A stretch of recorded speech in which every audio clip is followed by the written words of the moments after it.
फैज़ाबाद धरना केस में supreme court जो है अब सीरियस हो गई उसको इम्प्लीमेंट करने के लिए। आज उसकी अमल दरामद के लिए कमीशन बना दिया गया, उसके TROs बना दिए गए और चीफ जस्टिस के आने से पहले ही मैंने आपको यहीं से इस प्रोग्राम के प्लेटफॉर्म से अपने ट्विटर के अकाउंट से ये खबर दी थी कि चीफ जस्टिस आते ही पहला जो काम करेंगे वो फैज़ाबाद धरना केस जो है उसको टेकअप करेंगे और उसको इम्प्लीमेंट करेंगे। मैंने खबर आपको और भी दी थी कि जो मुशर्रफ साहब का खसूसी कोर्ट का फैसला है उसको भी सुप्रीम कोर्ट उठाएगी और अब उसको भी उठा लिया गया है। तो ये मैंने आपको महीनों पहले, एटलीस्ट महीना पहले ये खबर दी थी फैज़ाबाद धरने के केस को टेकअप करने से पहले। बड़े इंटरेस्टिंग बातें हुई सुप्रीम कोर्ट के अंदर और उसमें ये कहा गया, चीफ जस्टिस ने पहले तो ये पूछा कि वजारत दफ़ा में से किसी को कमीशन में शामिल क्यों नहीं किया गया। हुकूमती कमीशन आंखों में धूल झोंकने के लिए या फिर नई तारीख लिखेगा। इसके अलावा सबसे इंटरेस्टिंग चीज़ में कही गई ना वो अनप्रेसिडेंट होगी अगर हो गया। उन्होंने कहा कि कमीशन को साबिक आर्मी चीफ, वज़ीर आज़म और चीफ जस्टिस को बुलवाने का इख्तियार होगा। यानी साबिक चीफ जस्टिस भी आ सकते हैं, साबिक आर्मी चीफ भी आ सकते हैं इसके अंदर, यानी कि एज आ गवाह के तौर पे या एज आ मुलजिम के तौर पे या एज आ एलिज्ड के तौर पे। और उससे इंटरेस्टिंग बात ये कही गई कि कमीशन के पास तलब करने पर पेश ना होने वालों को गिरफ्तार करने का इख्तियार भी होगा।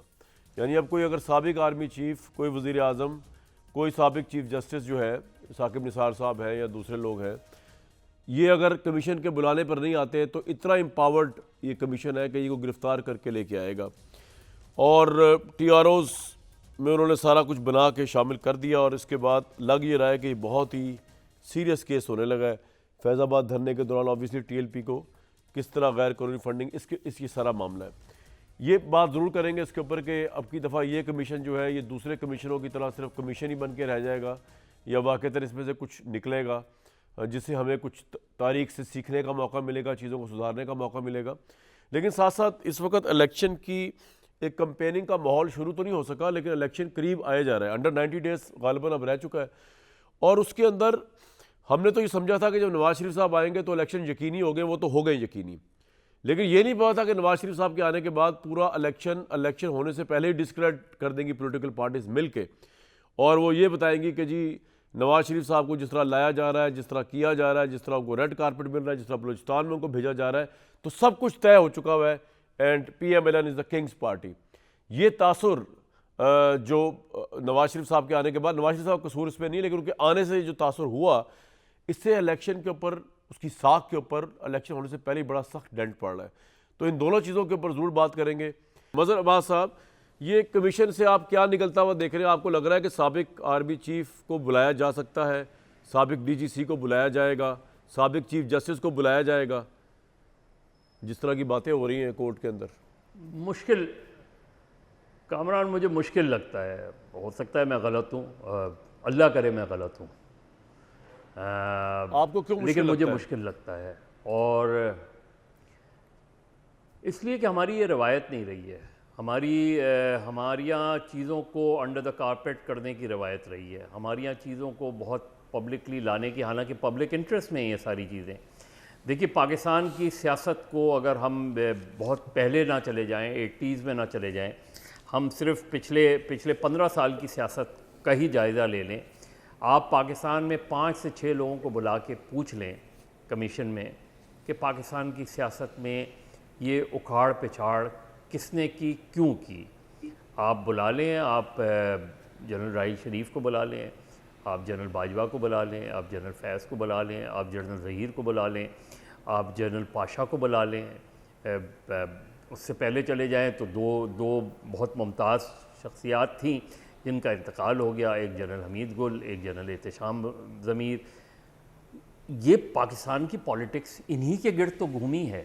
लेकिन सर ये जो पाकिस्तान नए की चीफ पॉलिटिकल जस्टिस आए, पार्टी, आपके ख्याल में कोई चेंज नहीं आएगी बिल्कुल कि वो अगर वो चाहे? नहीं, ये कमीशन बनाना, ये बातें करना बताते खुद बहुत काबिल इनकरेजिंग तहसीन है। बात है, लेकिन बिल्कुल इनकरेजिंग बात है और होना चाहिए। देखिए, ये किसी के ख़िलाफ़ नहीं है। ये बुनियादी तौर पे पाकिस्तान के पॉलिटिकल सिस्टम को किस तरह हम स्टेबिलिटी देंगे। अब जैसे अभी आपने जावेद लतीफ़ साहब से बात की, क्यों अगर फ़र्ज़ करें उस वक्त पाकिस्तान की, उस वक्त मुस्लिम लीग नून की हुकूमत एक पोजीशन ले लेती कि नहीं जी आप नहीं दस्तखत कर सकते, आप जो है आपका नहीं बनता ये राइट। और ज़ाहिर है उसके रिपरकशंस क्या होते हैं, मोस्ट प्रॉब्ली ये रिपरकशन ये होते हैं कि वो फैज़ाबाद का धरना इस्लामाबाद के धरने में तब्दील हो जाता। उसके रिपरकशंस ये हो सकते थे कि मुस्लिम लीग नून की हुकूमत का तख्ता उलट दिया जाता, तो उलट दिया जाता, लेकिन आप एक पोजीशन तो लेते। बिल्कुल आई एग्री आखिर विद यू। 93 में नवाज शरीफ साहब ने एक पोजीशन ली थी। क्या नवाज शरीफ साहब ने 93 में एक पोजीशन ली थी कि मैं डिक्टेशन नहीं लूँगा, लेकिन फिर डिक्टेशन ले ली उन्होंने और रिज़ाइन कर दिया, हालांकि उनकी हुकूमत रिस्टोर कर दी थी सुप्रीम कोर्ट ने। तो उसके बाद उनकी पोजीशन बनती थी, वो गुलाम इसाक खान को सैक कर सकते थे, क्यों नहीं सैक किया उन्होंने।